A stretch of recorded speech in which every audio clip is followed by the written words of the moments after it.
오늘 우리에게 주신 하나님의 말씀은 고린도전서 6장 12절로부터 20절까지 말씀입니다. 모든 것이 내게 가하나 다 유익한 것이 아니요 모든 것이 내게 가하나 내가 무엇에든지 얽매이지 아니하리라. 음식은 배를 위하여 있고 배는 음식을 위하여 있으나 하나님은 이것 저것을 다 패하시리라. 몸은 음란을 위하여 있지 않고 오직 주를 위하여 있으며 주는 몸을 위하여 계시느니라. 하나님이 주를 다시 살리셨고 또한 그의 권능으로 우리를 다시 살리시리라. 너희 몸이 그리스도의 지체인 줄을 알지 못하느냐? 내가 그리스도의 지체를 가지고 창녀의 지체를 만들겠느냐? 결코 그럴 수 없느니라. 창녀와 합하는 자는 그와 한 몸인 줄을 알지 못하느냐? 일렀을 둘이 한 육체가 된다 하셨나니 주와 합하는 자는 한 영이니라.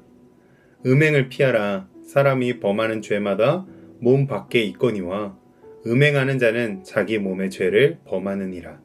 너희 몸은 너희가 하나님께로부터 받은 바 너희 가운데 계신 성령의 전인 줄을 알지 못하느냐. 너희는 너희 자신의 것이 아니라 값으로 산 것이 되었으니 그런즉 너희 몸으로 하나님께 영광을 돌리라. 아멘. 한 청년이 중고차 시장에서 오래된 차를 헐값에 사왔다고 합니다.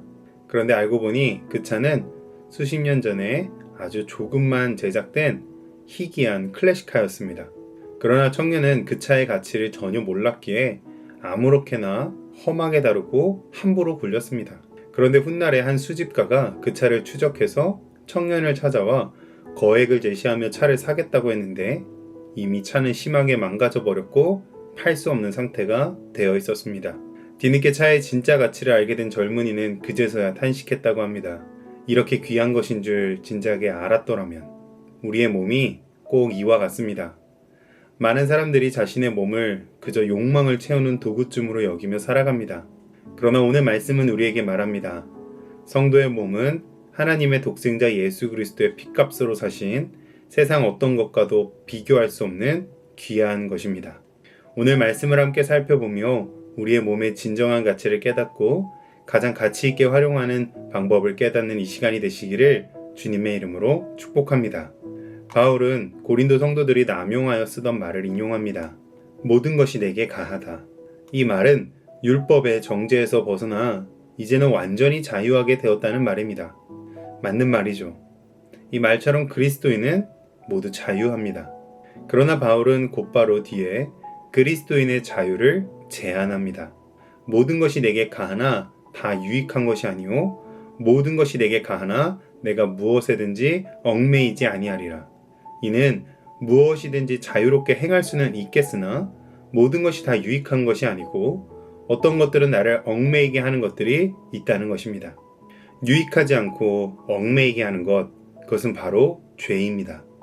죄를 선택할 수 있는 자유는 있겠지만 죄는 우리를 얽매이게 하고 중독되게 하며 하나님으로부터 멀어지게 만들어서 결국에는 자유를 상실하고 죄에 종속되게 만듭니다.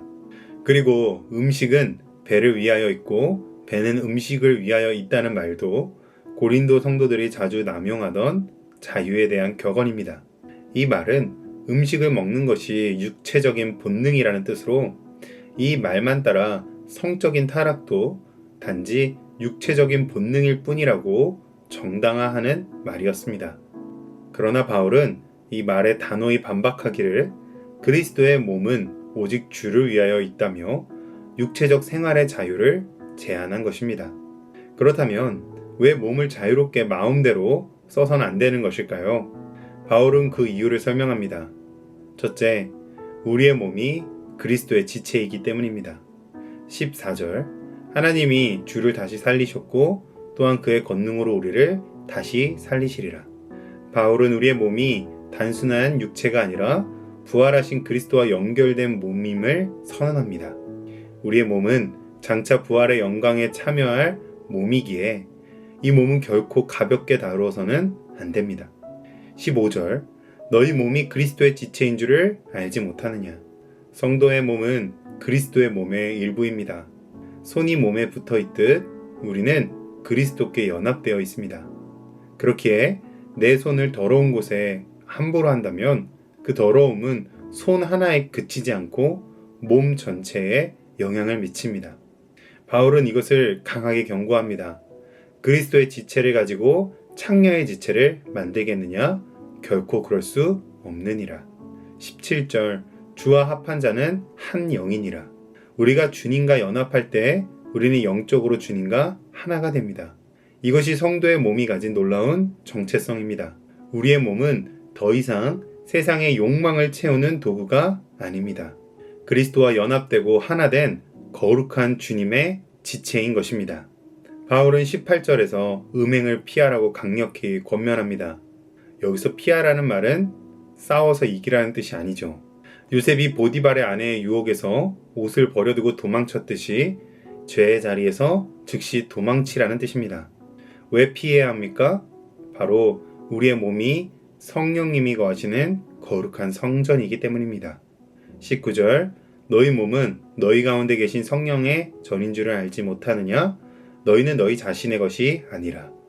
구약시대의 하나님의 영광은 성막과 성전 안에 머무셨습니다. 성전에 불순한 것들이 들어오는 것은 상상조차 할 수 없었습니다. 그런데 이제 바울은 선언하는 것입니다.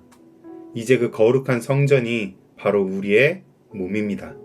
하나님의 성령께서 한 건물이 아니라 우리의 한 사람 한 사람 안에 거하십니다. 너희는 값으로 산 것이 되었으니. 이 말씀은 하나님께서 독생자 예수 그리스도의 피값이라는 엄청난 대가를 지불하고 우리를 사셨음을 드러냅니다. 이제 내 몸의 소유권은 내게 있지 않습니다. 내 몸의 주인은 하나님이십니다. 우리는 죄와 사망의 시장에서 예수 그리스도의 보혈로 값을 치르고 새로운 주인이신 예수님께 속하게 되었습니다. 그런즉 너희 몸으로 하나님께 영광을 돌리라. 이것이 바로 우리의 몸에 가장 고귀하고 가치 있게 쓰임받는 방법입니다. 말씀을 맺겠습니다. 오늘 말씀은 우리에게 분명히 선언합니다. 우리의 몸은 단순히 정욕을 채우기 위한 육신이 아닙니다. 부활하신 그리스도의 지체이며 성령님이 거하시는 거룩한 성전이자 예수 그리스도의 피값으로 사신 귀한 몸입니다. 그러나 세상은 우리에게 끊임없이 말합니다. 네 몸이니까 네 마음대로 함부로 해라. 그러나 하나님께서는 오늘 우리에게 말씀하십니다. 너희는 너희 자신의 것이 아니라. 그러므로 오늘 우리 모두는 우리의 몸을 죄의 도구가 아니라 우리의 눈으로, 우리의 입으로, 우리의 손과 발로 하나님께만 영광을 돌려드리는 하나님의 영광스럽고 가장 아름다운 몸이 되시기를 주님의 이름으로 축복합니다. 기도하겠습니다. 거룩하시고 자비로우신 하나님, 세상은 끊임없이 우리에게 육신의 정욕을 쫓아 방탕하게 살라고 유혹합니다. 내 몸이니 내 마음대로 하겠다라는 세상의 풍조 속에 우리가 휩쓸리지 않게 하여 주시옵소서. 우리에게 주신 자유를 정욕의 기회로 삼지 않게 하시고 오직 주를 위한 거룩한 도구로 사용하게 하여 주시옵소서. 그리하여 오늘 하루 우리의 삶의 걸음걸음마다 하나님의 살아계심의 증거가 되게 하시고 오직 우리의 몸을 통하여 하나님 홀로 영광받아 주시옵소서. 예수님의 이름으로 기도합니다. 아멘.